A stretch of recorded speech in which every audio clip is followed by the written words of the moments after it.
et non pas la Constitution. Nous avons une très bonne Constitution. Je vais vous retourner la question.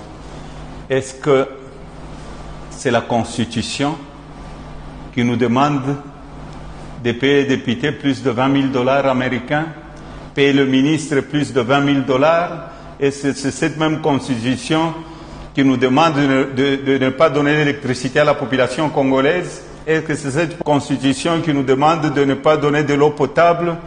Est-ce que c'est la Constitution qui nous demande ça? Non, c'est l'incompétence notoire. C'est ça. Nous avons une très bonne Constitution. Cette Constitution a été votée à 86%. Ce n'est pas une Constitution de belligérants. Et je m'étais opposé en 2015 et je m'opposerai toujours. Ceux qui veulent changer la Constitution de notre pays, je crois qu'ils ont le démon en eux. Parce que c'est le démon de la division. Et si on veut nous amener à la division, qu'on touche à la Constitution, ça va nous amener à la division. Et je n'accepterai jamais cette division. Je suis là pour l'unité du pays. Mais on ne doit pas jouer avec la Constitution. Soyons quand même sérieux. Hein? Il ne faut pas aller dans le populisme, dans les discours creux. Il ne faudrait pas avoir de l'autosatisfaction. Il faudrait savoir aujourd'hui que le peuple souffre. La Constitution prévoit tout dans ces articles.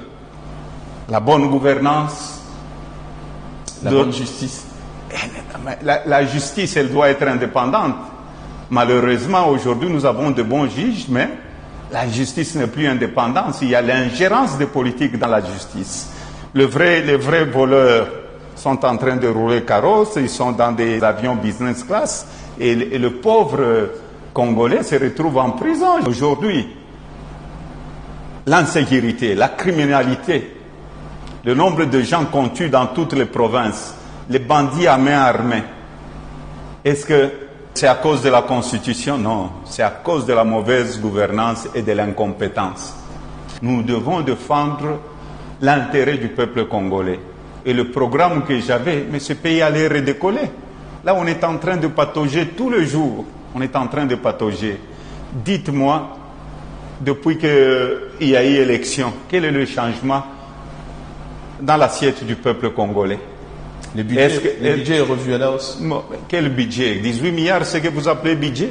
Mais c'est triste pour un grand pays comme le Congo. Je vous ai dit que le budget, les 18 milliards, si vous regardez le basketball américain, NBA, le budget du basketball dépasse le budget du Congo. Le pays le plus riche qui est devenu un pays le plus pauvre à cause des détourneurs, c'est ce que vous acceptez? Non. Nous avions un programme. C'était pour remettre la joie au peuple congolais. Et je l'ai fait quand j'étais gouverneur. Pourquoi? Dans le Grand Katanga. Je l'ai fait dans le Grand Katanga.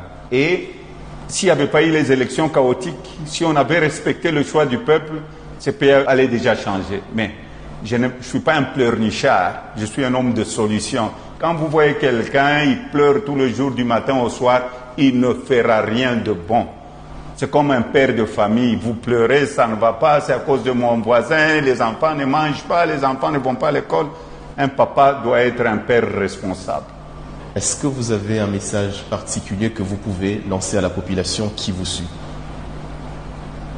Le peuple congolais doit garder espoir et surtout n'ayez pas peur. Nous devons continuer à croire en Dieu, c'est le seul libérateur. Mais on dit toujours, aide-toi et le ciel t'aidera.